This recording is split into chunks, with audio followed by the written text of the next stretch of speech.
Hey, everybody out there in podcast land, welcome to the weekend edition of Sports Frenzy 2.0, taping on the 28th of July.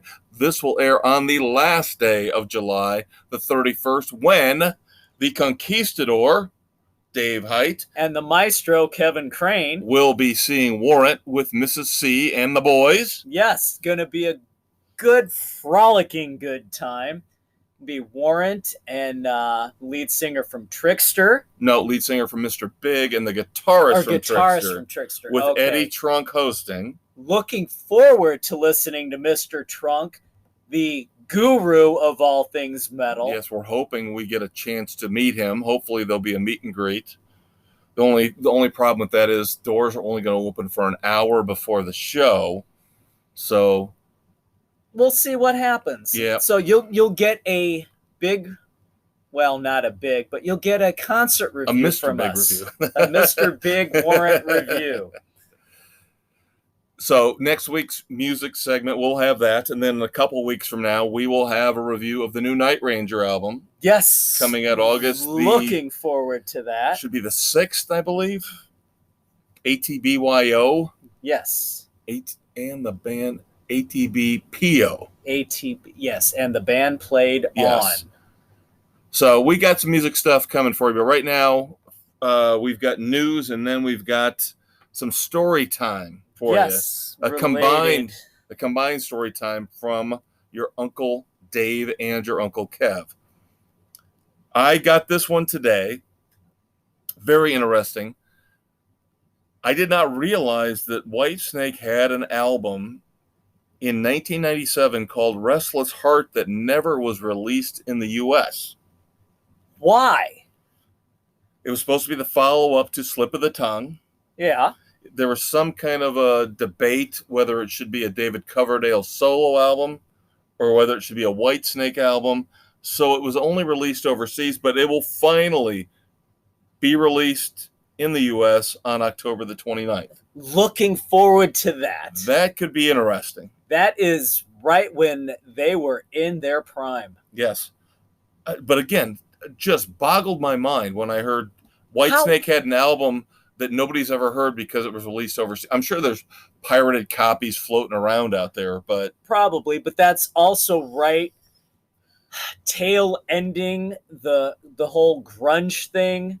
Right. When hair bands were on the outs. So that probably led to a lot of it here in the States where that stuff was still strong overseas. So very cool news. Also, new music coming. Don't have a date yet, but this has got to be one of the coolest album titles of all time. Dave Mustaine announced there is a new Megadeth album coming out called The Sick, the Dying, and the Dead. I like it. Looking forward to that. Yeah, and they've had a lot of controversy lately. They have with the bass player and his predilections for perversion. Yes, that's a polite predilections for perversion of pedophilia. Yeah, it's not a good situation. And at least they kicked his ass out. They handled it the right way. I was just going to say they handled it the right way. They said, "We're done. You're out. Bye-bye." I'm sure there'll be lawsuits filed and all that. Whatever. Wonderful stuff. But the band made the right call, separating themselves. Yeah, because God knows you can't fart in this day and age without getting a lawyer involved. Exactly. Last night, July the 27th, the era of live Mammoth WVH began. A surprise show. I almost got in my car and drove to Kansas, Dave. But one day notice, a small club, kind of like 8 Seconds, where we see Jackal every year down in Indy. Small club in Lawrence, Mammoth WVH had their first live show. That would have been great to see him in a more intimate setting, unlike when we're going to see him at Lucas Oil Field opening for Guns N' Roses next month. Down the road, we'll make it happen. At some point, we'll be able to get to see them. 2 months, sorry, 2 months. No worries. by all accounts, early reviews, Twitter posts, and all that crap, show was fantastic. Don't expect again, and I really respect Wolfgang for this. Don't expect Van Halen. No. He's not playing a Van Halen song. No. He's playing his stuff only. And that's as it should be. He needs to strike out on his own. Right. So, yeah, you're not getting any Van Halen covers. Don't go in expecting it. You're not getting it. I respect it. I love it. It's fantastic. That's as it should be. I'm going to do a little podcast news here, even though music podcasting, I don't know, kind of fits but kind of doesn't. I found this very interesting. I didn't realize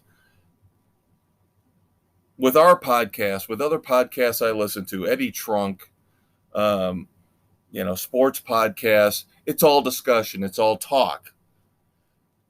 I didn't realize that there were podcasts that kind of went back to the old school radio days where they're doing narrative stories, new original narrative stories.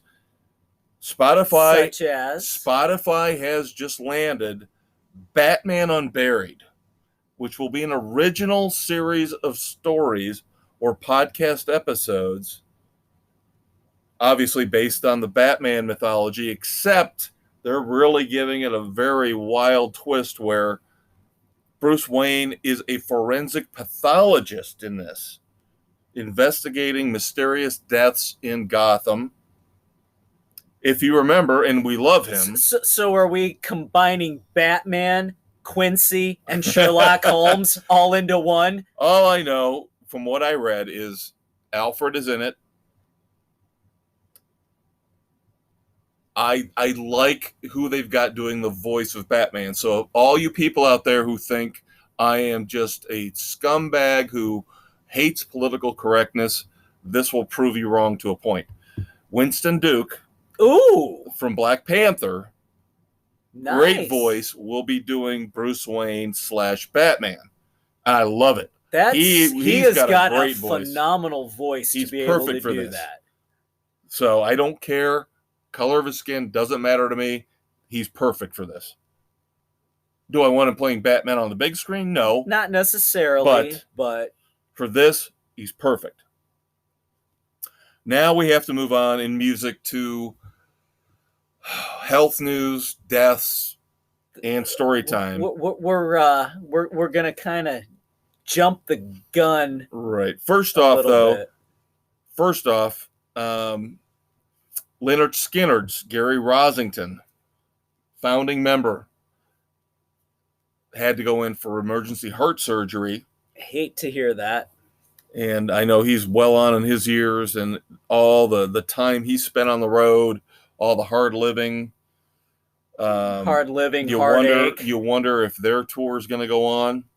Yeah. Supposedly, maybe not the final farewell tour. They've kind of backed off on that. They said, well, now we don't know. I got to believe now with Rossington. It's got to put a damper on that one. Right. But, of course, the saddest news just came out today. ZZ Top's bassist Dusty Hill passed away. So, like Dave said, we're jumping the gun on our moments of silence for this one because this is big. Yeah, this impacts us in a big way. He and I both grew up with ZZ Top. That little band from Texas. That went from grungy, nasty, southern blues rock and then polished themselves up just enough to make it through MTV, become mega stars. Yep. With the beards and the fuzzy guitars and the cool cars. Ugh. So we're going to do a little story time for you because we figured it would be appropriate now with Dusty Hill. Prayers and thoughts, obviously, to him. Family and friends, and, especially to Billy Gibbons and Frank Beard, who... His bandmates, yeah. Bandmates for 50-plus years. And ZZ Top just played recently up here in our area, but Dusty was not with them. No. They said he had a hip injury at that time. So their guitar tech was subbing for him Yeah. through some of those dates. But Dave and I lucked into free tickets. And sometimes these conglomerates, Ticketmaster, Live Nation, can do the right thing, can be nice, and can do the good thing. Oh, you've been overcharged on so many things. We'll throw you a bone. Pick from these for a couple of free tickets. And all the concerts we go to, all the money we've pumped into them. Boy, that sounds bad. That sounds sexual. But I got an email back there in the summer of 2019. Yep. Where Hollywood Amphitheater, which is in Tinley Park outside of Chicago, sent us an email. And now we are not a fan of that venue. No. Too many obstructions, too many bad sight lines. So that's why we hadn't gone back. Right. That and the fact that even though it's an outdoor arena, they will not allow tailgating in the parking lot, unlike other outdoor venues we've been to. Right. It's not a Live Nation thing. It's a state by state thing. Yeah. Because our favorite venue, Ruoff, down outside of Indianapolis, you can party all day and all night in their parking lot. Yes. And that's a Live Nation venue. But Tinley Park, the Hollywood Casino Amphitheater, will not. Because of Illinois guidelines. So anyway, they sent me an email, said, we have not seen you in a while. And I wanted to type in, no shit. Your venue bites ass. Yeah. You yelled at us for eating Subway while we were sitting on the tailgate of a truck. No, we had to eat inside. They offered us free lawn seats, 2 free lawn seats to a show of our choice. And Dave had never seen ZZ Top before. And I had seen them once, but it was back in the mid-'80s. And Cheap Trick opened for them, and I said, dude, are we in? We're in. It's free. We'll see Cheap Trick again. I have to see ZZ. I have to. So we headed out. We saw them, I believe it was the 9th of September. If it wasn't, it was the 7th of September, yeah, it was 2019. It was close. One day or the other. I believe it was the 7th. So Cheap Trick redeemed themselves. We had seen them a couple times before. And had been disappointed with the performances. It's like they just mailed it in. Right. This time they were better. They were in their home state, close to their hometown. Rockford. Yep. And they were... That was the best we had seen them. Right. And it was thoroughly enjoyable. Right. Then we got to see ZZ. I wish I could tell you, based on the fact that we're talking about the passing of Dusty Hill, that it was the greatest show of all time. It was entertaining and enjoyable, but it was short. It was short, and they skimped on a couple of big songs that I wanted to hear. We did not get Cheap Sunglasses. We did not get Tube Snake Boogie. So, for what it was enjoyable, and it was free. Yes, that was a big part, and it gave me closure. Right. Seeing ZZ Top live, and Dusty was looking a little big, not moving around that great, which would probably been the hip issue. Was playing pretty well. Didn't seem to be playing a lot like he would have normally.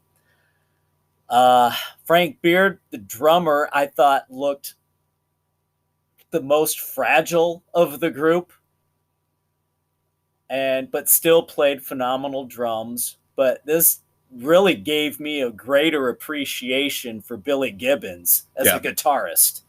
And we reviewed his last solo album here about a month and a half ago. Yeah. Hardware, which was great. He's still rocking and rolling. You got to wonder about the future of ZZ now, though. Yeah. With it being down to 2, we'll see what happens. Yeah. I don't know. Does Billy Gibbons just go on his solo way? Yeah. Is Frank's health going to be there to allow him to continue? And we've talked about this and talked about this. Your boys are starting to figure out that these guys aren't going to be around that much longer. The music they enjoy listening to, they're starting to see the passing of some of these classic great rockers bands. They're wanting to see them, which is why in September we're taking them to see The Priest. Right. Now, a couple years ago, they didn't have this type of attitude. They were like, nah, we don't want to go. We don't want to go. Choose. Yeah. Now they're starting to see, oh, wait, these guys aren't going to be around forever. 5-10 years from now, we're going to see a massive change in the music landscape. Yes. And it's going to be for the worse, because with all these classic rockers going away into that dark night, sorry, no pun intended with the Batman's podcast thing, but it's sad in multiple ways. It harkens the changing of the guard in terms of music, and again, in a bad way, as far as I look at it. And it also means we're closer to the end. Now, there you had to go and bum me out. But I didn't yell. So the heart monitor, by the way, if you didn't listen to our regular Sports Frenzy this week, I am trying to not yell. He's trying to be a kinder, gentler, for 1 week only. Calmer. For 1 week only. This is a limited time offer. Of no screaming from the maestro. For 1 week. I did not mean to bum you out, but it's true. That's why we need to see these bands now, enjoy our lives while we can. All right, kids, that'll wrap up music for this week. We're going to come back. We've got reviews of The Old Guard. Yep. Took us a little time to get to it, but we finally watched it. And then I will have a review of Do You Want to Play a Game? I'm catching up on my Saw movies. There you go. We'll have some streaming TV stuff thrown in the mix. Yep. Dumbasses. More moments of silence. Too many. But Dusty deserved his own segment, his own story time. For sure. Again, because ZZ Top meant so much to us growing up. The longevity of that little band. From Texas, yes. So, if you have not listened to ZZ Top, I know most of you who listen to us probably have, but Protege, if you're listening, anybody out there under 30 years old who does not know who ZZ Top is, at least listen to their greatest hits. Yes. Especially the stuff from the late 70s, mid to late 70s. Yeah.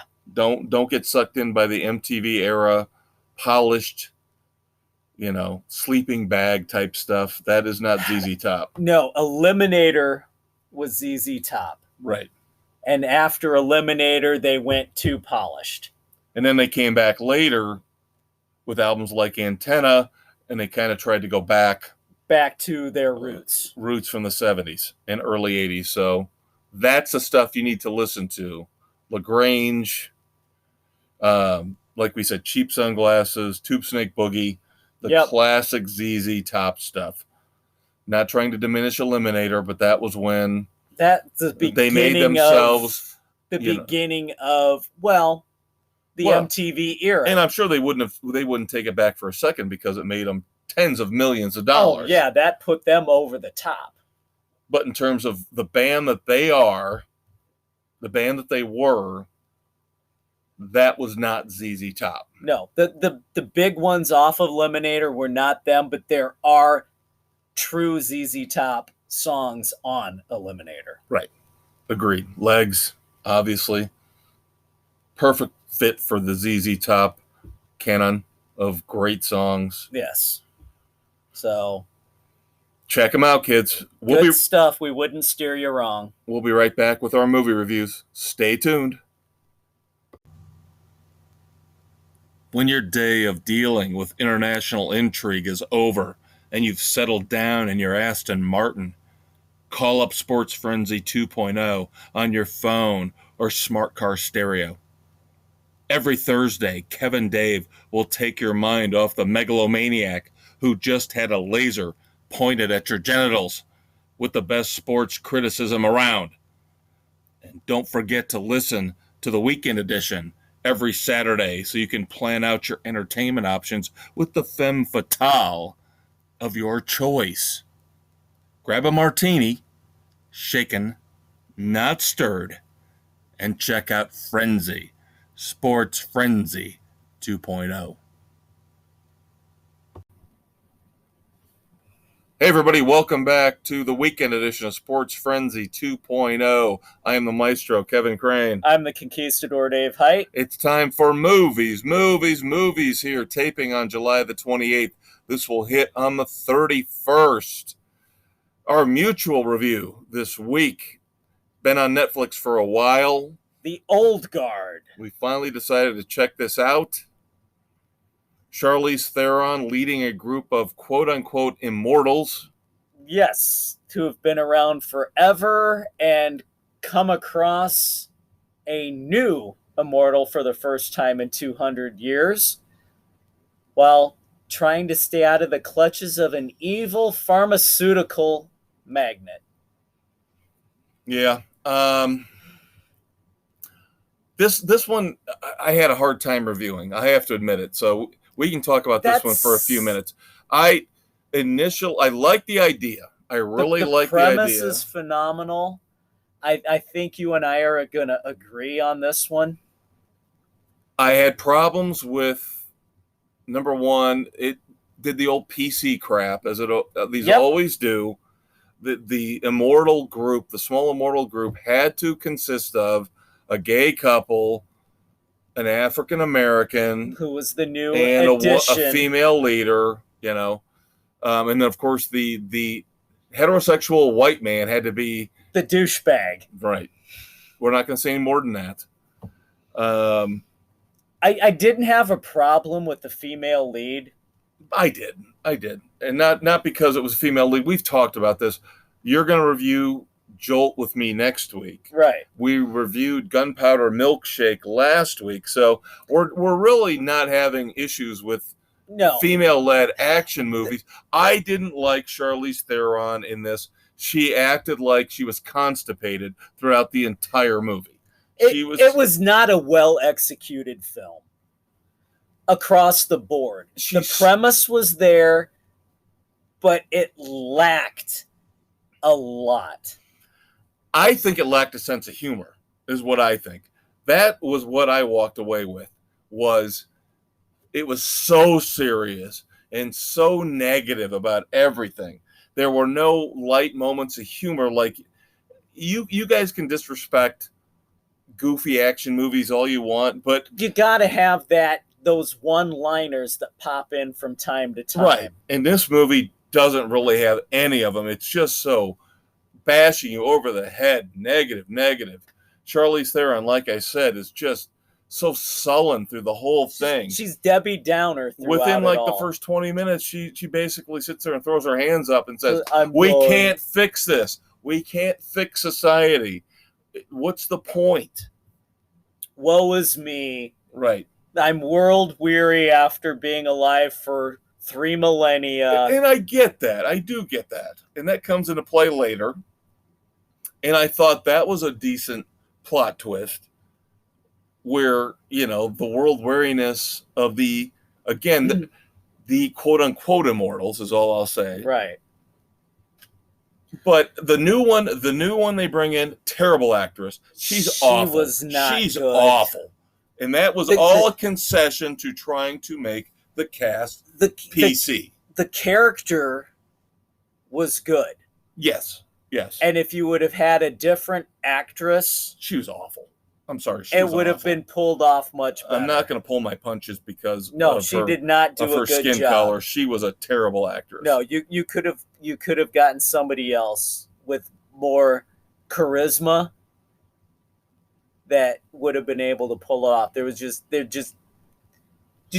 blah. She was just there. Right.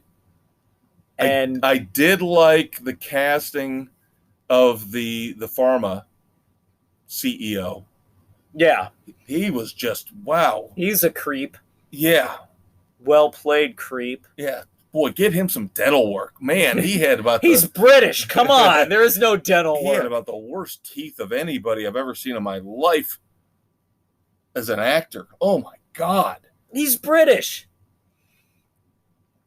But, again, this movie had potential to me. It really did. I think it just failed. It failed on many levels. I did not care for it all that much. Yeah, the action scenes didn't do much for me. They were pretty generic. Yeah. They were few and far between. There was a lot of moping around about, oh my God, we're going to live forever. What are we going to do? The typical stuff. You've heard this before in any movie involving immortal beings. Oh, the people we love are going to die around us and we live on. Like vampire movies, that kind of thing. Yeah. Yeah, we get it by now. How about you deal with it in a different way other than just everybody going, oh, woe is me, we get to live forever. Okay, let me live forever. I'll give it a shot. Yeah. Sorry, bud. I know you're going to die, but if I get to live forever, screw you. See ya. I'll be at your funeral. I will do everything I can to make you comfortable. The only movie that really kind of pulled that off as it not being dreary was Highlander. See, you're in territory I'm not familiar with. So I'm not a Highlander guy. Okay, there we go. Sorry, not a Highlander guy. I don't want to rip on Charlize Theron too much but I do. This is again why I wanted to give this movie a little more time than normal, is because she is a very tricky actress for me to She is judge. Either phenomenal or she's horrible. There's not a lot of in between. You have to give her credit for what she did early on in her career with Monster, where she won the Academy Award. Right. Where she plumped up and she looked awful and terrible and, did the whole physical transformation thing. But now, now she's pretty back up again. She's still a great actress, but see, you and we were psyched. Remember years ago? This could be like a mini story time. Let's do a mini story time. All right. Dave and I, years ago, Dave and I don't get to go see a lot of movies together. Sometimes we do with his family, with Mrs. C and the boys. We'll go see the Marvel stuff once in a while. Yeah. There was a time when Dave and I would go out together. We had just sports go see the Frenzy movie night out. Right. And we would go see the guy type, the macho stuff. We'd go see Harold and Kumar or the latest Kevin Smith movie. Yep. And he and I, this could have been the last time we did that, or one of the last times, was Mad Max Fury Road. I was just going there. Yes. We had not simpatico because I was thinking Furiosa. Yes.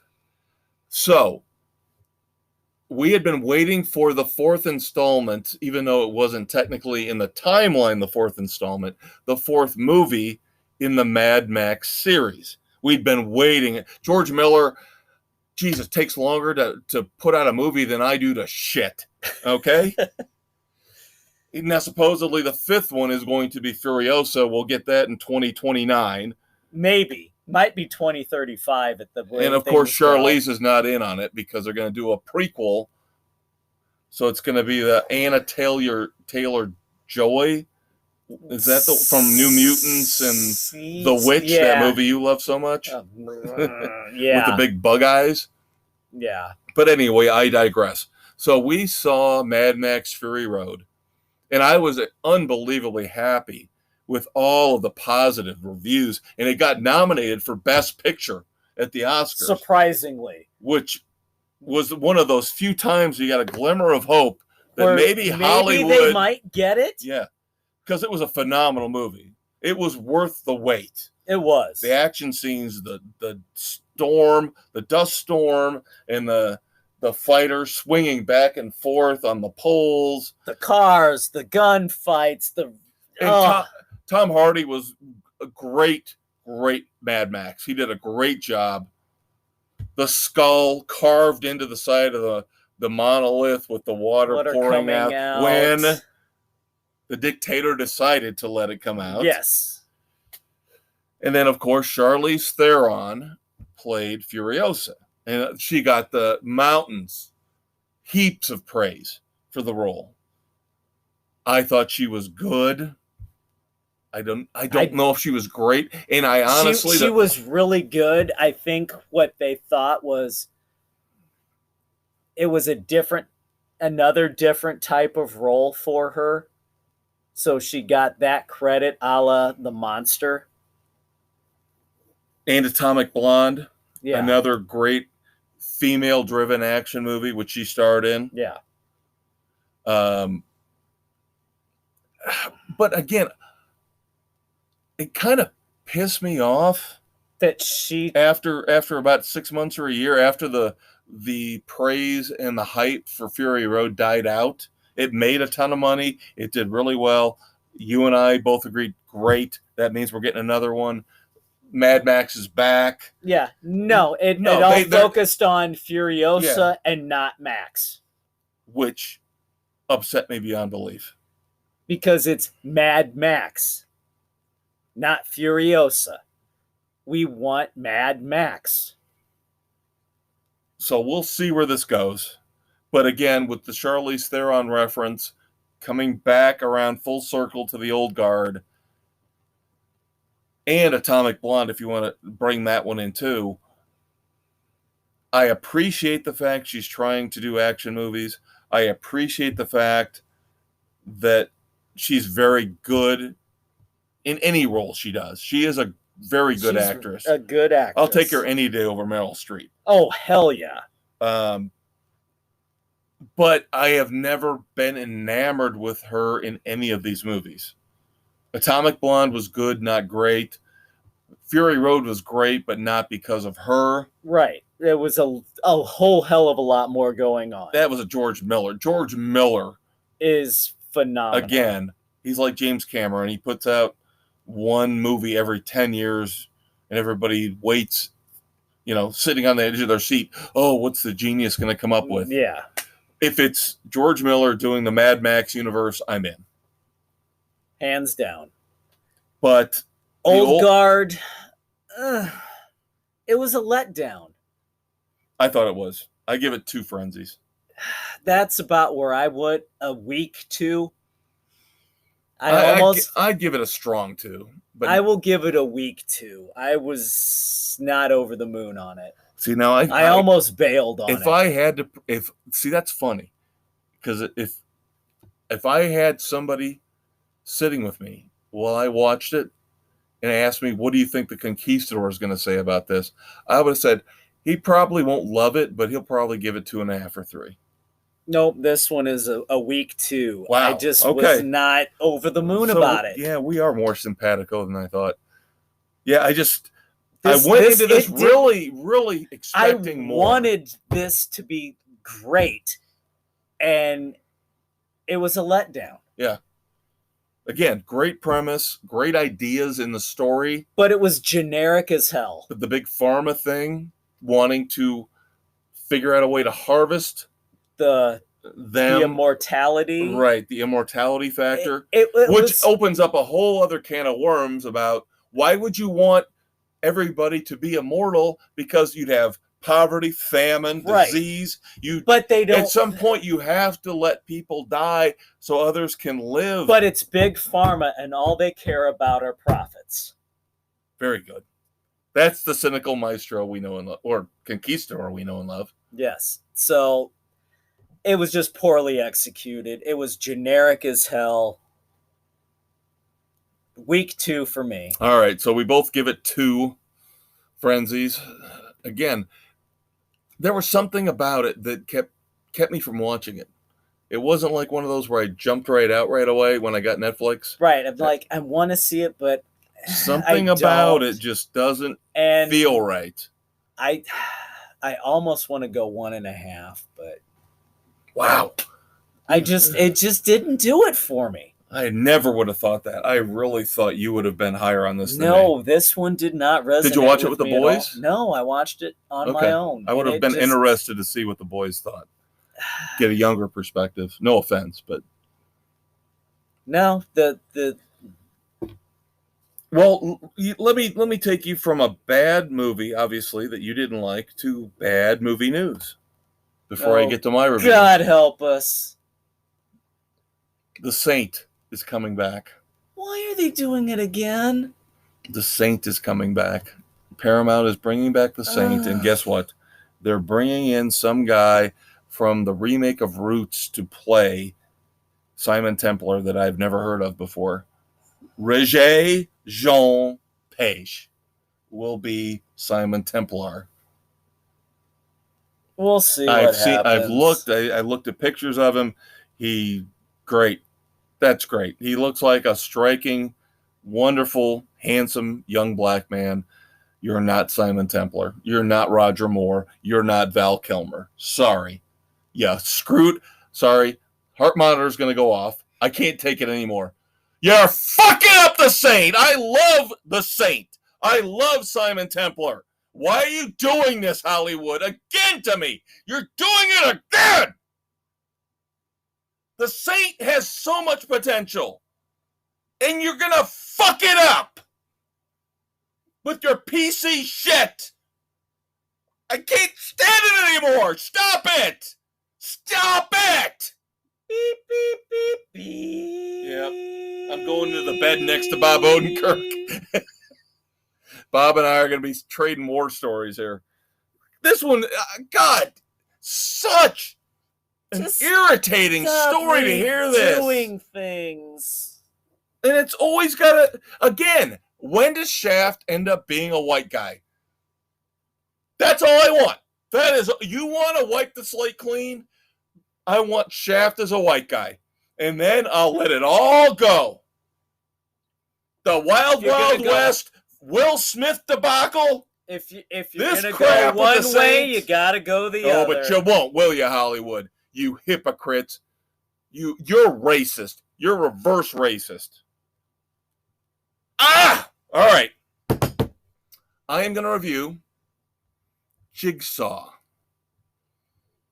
I'm trying to catch up on my Saw movies because I am so far behind on the Saw movies. This will get me close, and then next week you will get my review of Spiral with Chris Rock and Samuel L. Jackson to catch me up. But I had not watched Jigsaw, which came out a few years back. So I did plunk that into the old Blu-ray player the other night and watch it. I don't know what kind of person this makes me. I really don't. They are You're bloody. Sick, evil, twisted. They're bloody. They're grotesque. They're masochistic. But Jesus God, there is some kind of genius behind the writing in these. Every one of them ropes me in. They're like a combination of an old school mystery with the bloodiest, goriest horror movie you can imagine. Now, I started watching Jigsaw, like I said, to prep for watching Spiral. I had watched 1 through 7 in the past. Don't ask me. I don't know how anybody could ever sit through a marathon. You can't. You literally would have to be in a straitjacket by the time you were done. Have you seen Clockwork Orange? Where you're strapped to the chair with your eyes with the contraption keeping them open. And I'm admitting these are twisted and demented, but I love them. But you've got to take them in very small slices, no pun intended.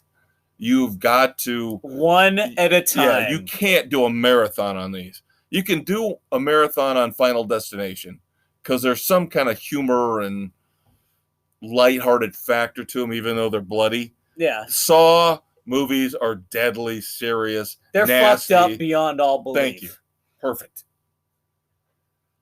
So I had watched 1 through 7, but I'm not going to recount them. I can't remember half of them. So Jigsaw is basically Saw 8. So I watched that. Jigsaw is supposedly dead. Supposedly, in quotes. See, now I thought this would have been the origin story. Nope. The first half an hour, the 45 minutes, again, these are short. Nobody's making a 2.5 hour horror movie no. unless the idiot from The Witch or Midsummer is directing.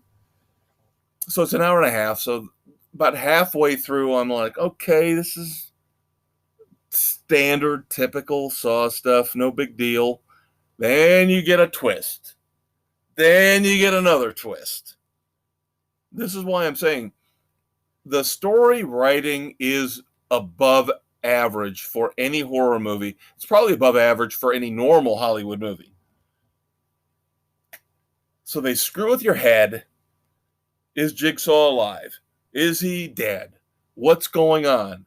Why are we going through this again with the same thing? Is it Jigsaw? Do you want to play a game? Is it son of Jigsaw? Is it daughter of Jigsaw? Right. You don't know what's going on until the very end, and they explain it to you, and it's I have to admit, very satisfying payoff.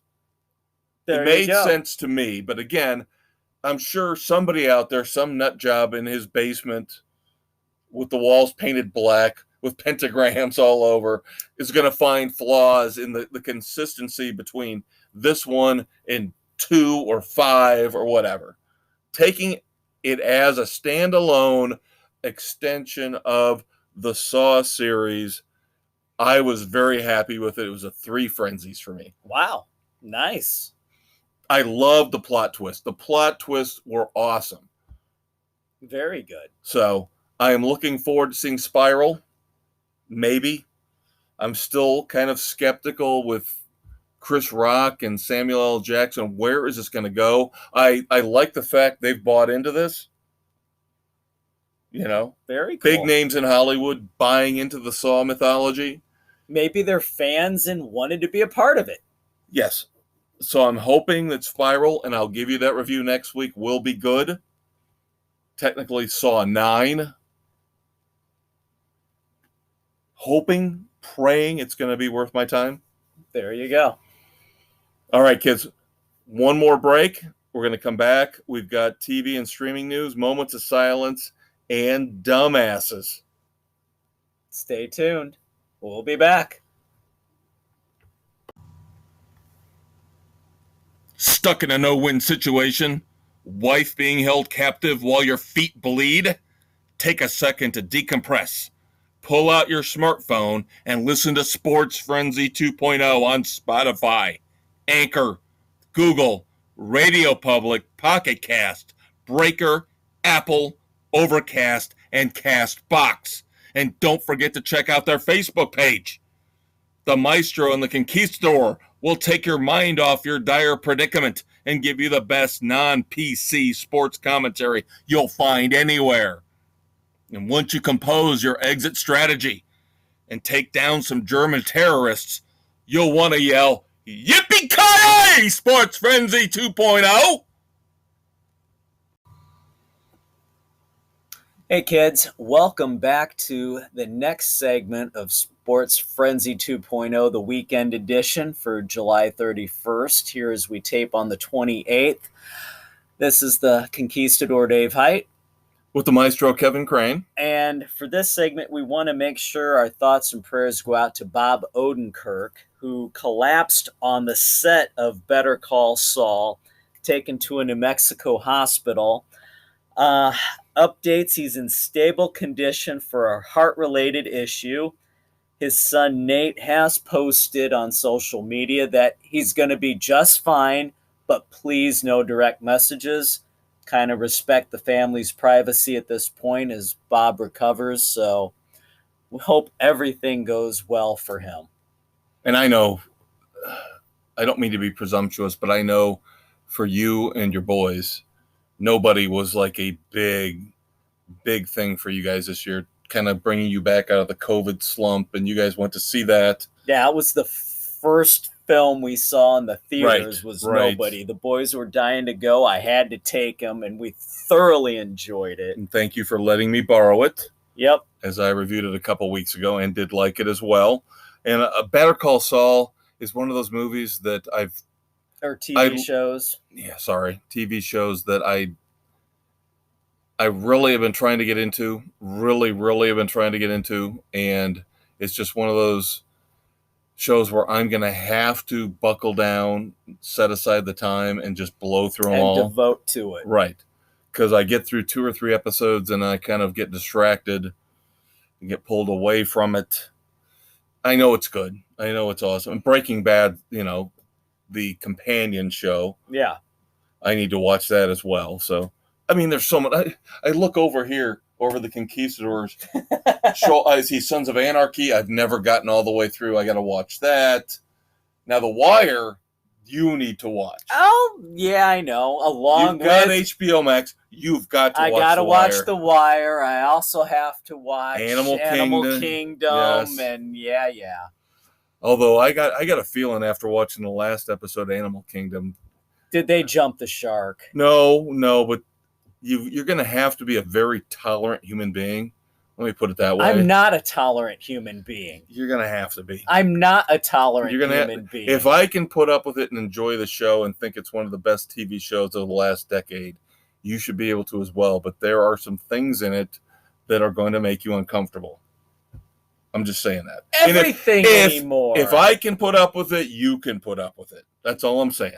Oh, well, if you can put up with it, then it's nothing to me. Last episode, episode 3 of the current season, this past Sunday, there is some stuff in there that will make you uncomfortable. Very uncomfortable. Let me just put it that way. Like in the back seat of the back seat of a Volkswagen? Yes.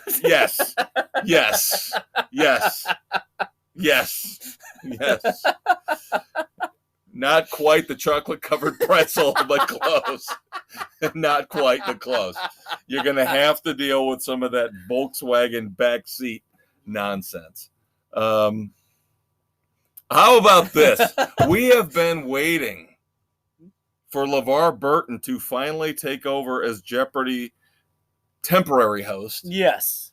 And the poor guy gets upstaged. God. Or should we say downstage? By the lowest score in the history of the show. Negative 7,400. Wow. Poor LeVar. We haven't seen a score that low since SNL Celebrity Jeopardy. Turd Ferguson. Oh, God, don't get me going on those. The greatest, back when SNL was actually a good show, a funny show. Funny. Oh, God. When you look forward to seeing it every week. Yes. God. Instead of now when you just hope those idiots don't do something cringeworthy. Yeah, and you're guaranteed to. But, yeah, poor LeVar. I'm rooting for him. Anybody but Aaron Rodgers. Right now, Aaron Rodgers to me is the Antichrist. I don't want him to have any. I don't want to see him at all. I want to see him in a San Francisco homeless encampment with needles strewn around the entrance to his little pup tent. That's how much I hate Aaron Rodgers right now. So we're hearkening back to the standard from Ace Ventura: Pet Detective. May he die of gonorrhea and rot in hell. That'd be all right. That'd be fun. I don't want Shailene Woodley to have gonorrhea, though. Well, no. But I find it funny. We reference this in the regular Sports Frenzy episode. Like I said, word is he's got a man bun now. So I'm wondering how much Shailene Woodley had to do with, Aaron, you look really good with that. Your hair pinned up like Nobody looks good in a man bun. Nobody. Wrestling news, very quickly, not a big deal. But SummerSlam is going into the movie theaters. The movie theaters are desperately trying to pick up business. Because Hollywood's not releasing any frickin' films. Yeah, the whole Black Widow controversy continues. They're going back and forth with Disney about how they got screwed with the whole $30. Supposedly, Jungle Cruise coming out this Friday is the last time they're going to do this for a while because Shang-Chi comes out here at the end of the summer. Yeah. They are going to let that go exclusively to theaters. So that will be a better gauge of how well the new Marvel films are going to do. Yeah, we'll see. But let's face it. Does anybody really want to see Jungle Cruise? Well, again, I admire the. No, I don't. Unless Emily Blunt takes her top off. No, I don't want to. Yeah, that's not going to happen. Another Rock movie. Great. Just what we need. Another Dwayne Johnson movie. Ooh, yeah. He's got to literally be one of the, to me, if I see his name on a movie, I kind of want to walk away and go, it's going to be a generic, stupid, unfunny kind of action movie. Yeah, almost to the point where Bruce Willis is at this point. Right. Exactly. Will take anything put in front of him. Right. Yeah, you can, another 4 or 5 years, The Rock will be doing everything straight to video, just like Bruce Willis. So, again, SummerSlam going to the theaters, I don't understand. I understand they're trying to jack up any kind of income, any kind of revenue they can bring into the theaters. But as much as we talked about in our Sports Frenzy regular podcast this week, $5 to watch a pay-per-view on Peacock at home isn't that much to pay. So why am I going to go out to the movie theater to watch SummerSlam when I can pay $5 to watch it in my own home on my big screen LED TV? Doesn't make a lot of sense. Pay, $8 for a tub of popcorn when I can make one for 50 cents at home. Yeah. Admire the chutzpah. They're trying to jumpstart things. But here's another one with Peacock. How about Hollywood just put the frickin' movies back in the theaters where they belong? Then you're not going to like this. Peacock again. Nobody cares! This one really blows my mind because I really don't care about this. Universal and Peacock, of course, under the same corporate umbrella, have agreed to a $400 million deal for a new trilogy of Exorcist movies. Oh, for crying out loud. And the big draw is they feature Ellen Burstyn, who was in the original. Whoop-de-frickin-do. You know what? She doesn't even matter in those because she was not the possessed one. Come on. Well, how many of the sequels to the original Exorcist have failed miserably? Everything? I think there's at least 4 out there that are miserable failures. And now $400 million for this? For this deal? Stupid. Absolutely stupid. Look at the movies that are making money right now. This past weekend, M. Night Shyamalan's Old made $16.5 million. You sit there and go, big deal. It only cost $18 million to make. Yeah. So it's going to turn a profit even in COVID times. Nobody cares. Who's paying $400 million for a trilogy from a dead franchise? Again, nobody cares. That's what NBC stands for. But again, all they have to do is move that money from one book to another because it's all under the same umbrella. God, it's awful. Dave, I got your next new book to read. October the 26th. Renegades. Bruce Springsteen and Barack Obama. Yeah, I saw that. I had to order it for the library. Well, you're going to read it, right?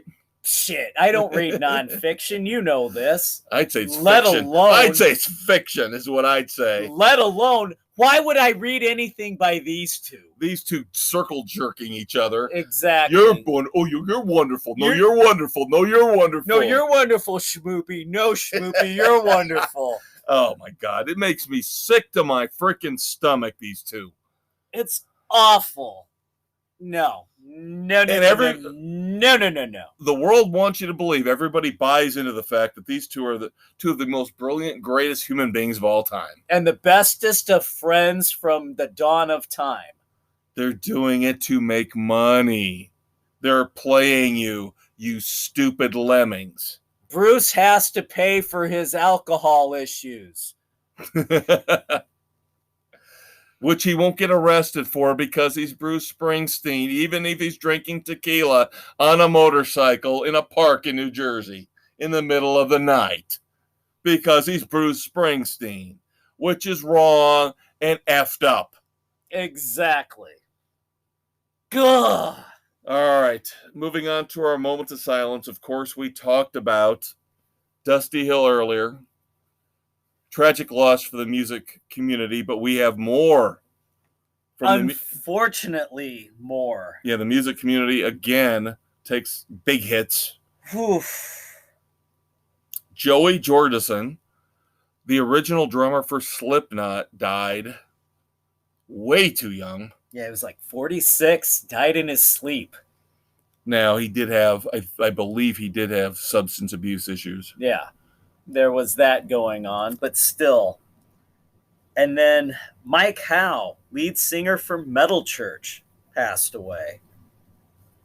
Again, Slipknot and Metal Church are not in my wheelhouse in terms of music. I know who they are. I know there's a lot of people out there that probably do love Slipknot. I know they're extremely popular. Yeah. Metal Church, they're borderline. Yeah. But John Hutchinson, who played guitar for David Bowie back in the day, just passed away. Yep. And then big actor, big comedian, Jackie Mason passed away. And whew, wow. He was in his 90s. So that's a heck of a run. This guy was hysterical. Kind of the deadpan vaudeville guy growing up through the ranks. So he'll be sorely missed. I'm sure he had some good stuff back in the day. I'm sure this is going to come back and bite you in the ass, but it seems like comedians, if they can control themselves and not succumb to the drugs and the alcohol like John Belushi or Chris Farley, they seem to outlive everybody. You know, they can if they can control their demons. That's exactly what I'm saying. Yeah, Richard Pryor, of course, couldn't. Yeah, Robin Williams, right, unable to. Right, but you've got the old vaudeville guys and gals that have really pushed through and have not had any. I think if you hit 60. You probably end up being good for another 20, 30 years if you're a comedian. Yeah. You know? So the Dice Man's getting close to being okay. Hickory dickory dock. Little Boy Blue. Oh, I had that uncomfortable conversation with my daughter last week. Dad, who's your favorite comedian? Well, I love Eddie Murphy. Yeah, who else? Robin Williams. Who else? Andrew Dice Clay. Isn't he a misogynist? Yes. Yes, he is. Little Miss Muffet, sat on a tuffet. Jack and Jill went up the hill. God, seriously, his first album, and Eddie Murphy's Delirious. Oh my God. Robin Williams, A Night at the Met. Yep. Oh my God. Three of the greatest comedy that should be the albums trilogy of greatness for comedy to me. Yeah. That's a trilogy right there.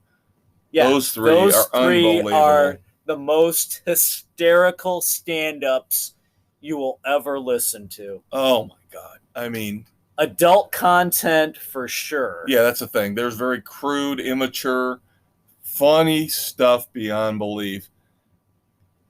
I mean, Eddie Murphy talking about being in the bathtub with G.I. Joe, and then the whole barbecue thing, of course, is a classic. Barbecue, and then Aunt Bunny. Yep. Falling down the stairs. Yeah, Bunny, she Bigfoot. She Bigfoot.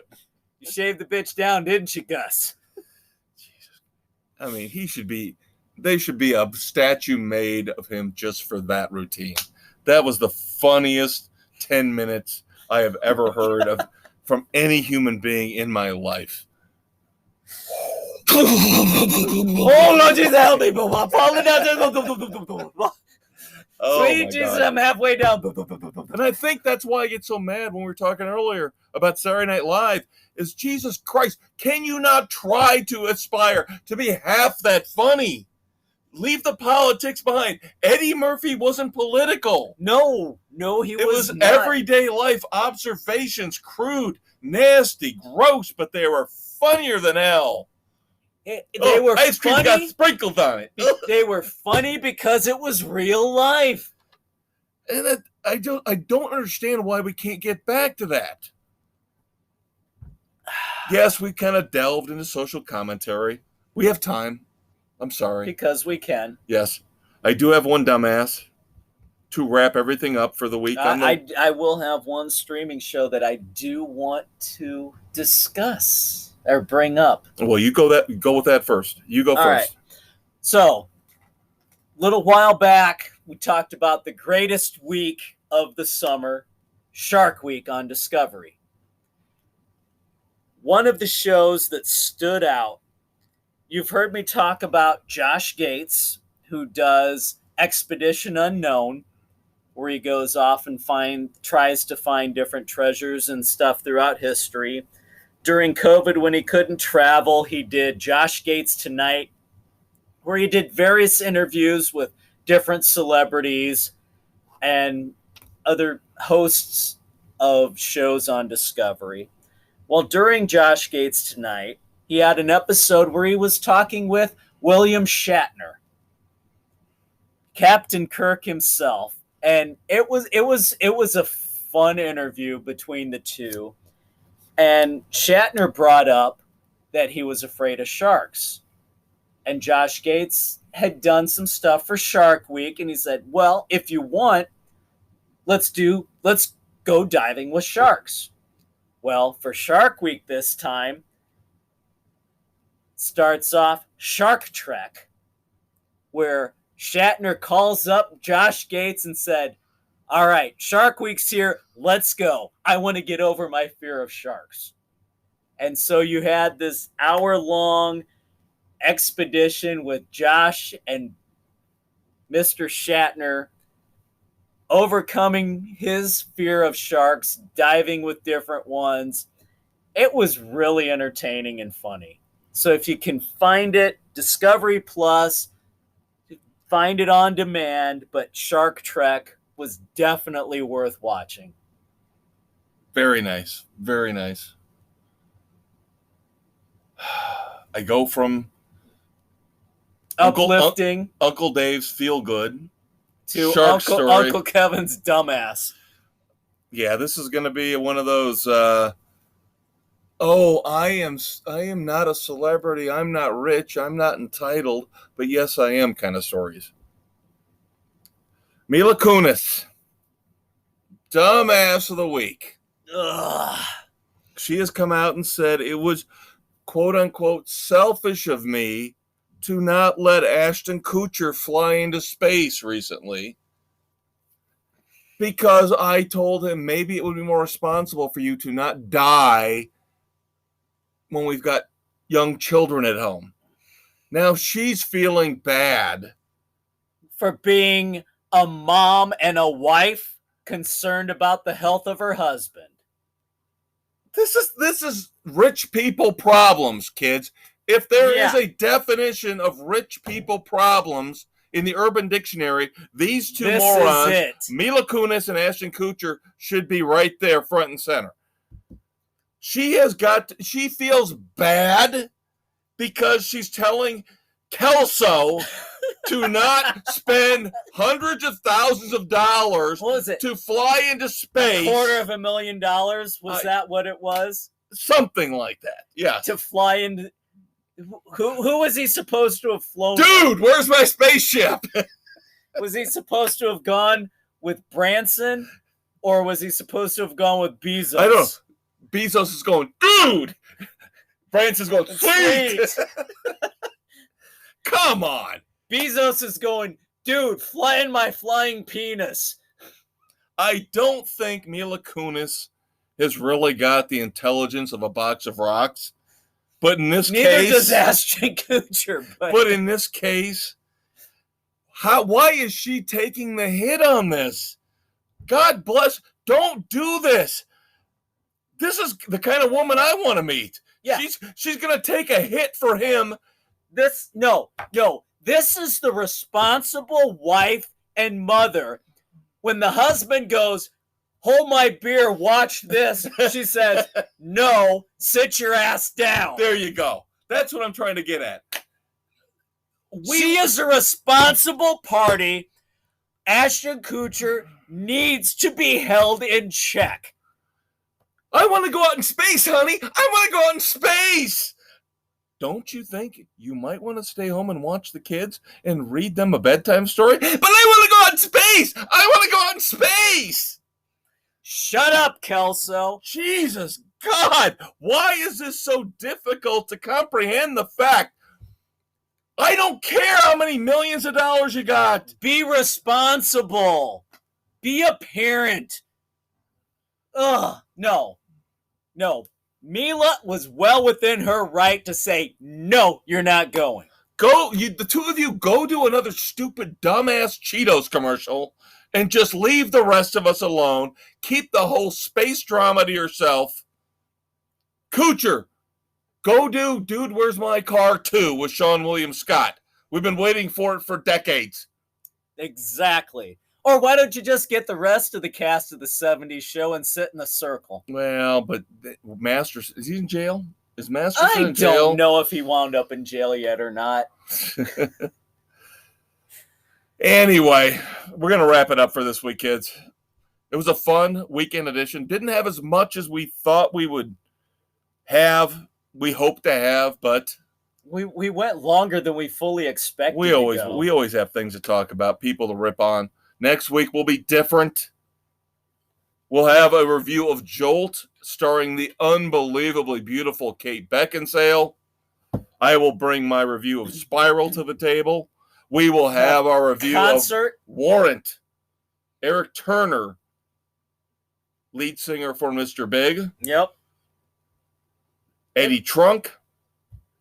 We'll let you know how that was. I will probably have a review of the latest season of The Flash. Why do you subject the lack of yourself? Enthusiasm in my voice as I Why say that. have you subjected yourself to it? We bailed 2 seasons ago. Because I don't want to pay for Disney Plus, so this is the only last bastion of superhero shows I have at my disposal. They're garbage. I know. I need help. God, it just can't stand it anymore with him bringing his kids from the future, and they're all obnoxious and stupid, except for the one who was topless in Black Sails. There is that. Which I can't look at her as an innocent child because I know she was topless in Black Sails. Not just topless. Was she bottomless? I thought she did the full. Oh, Lord, help me. Now you've ruined it all for me, Dave. What am I going to do now? Go back and watch Black Sails. Maybe that'll make The Flash a little bit more palatable. That gives Flash a whole new meaning for you. Oh, Lord. All right, kids. Just let it go. Yeah, let it go. Yeah, the heart monitor didn't work this week. I think I lost it. I tried so my best. You made it through the sports segment. Yeah, but boy, that whole thing with the Saint that just grinded my gears to the point where they just let loose. There you go. Enough with the politically correct crap. Stop it. And on that note, say goodnight, Kev. Good night, Kev. Thanks, kids. I'm the Conquistador, Dave Height. I'm the maestro, Kevin Crane, trying to be calm and very, very mellow. We'll catch you next time. Please, leave us a message, rate us, rank us, whatever. Spotify, Google, Anchor, everywhere that you get your podcast, we are there.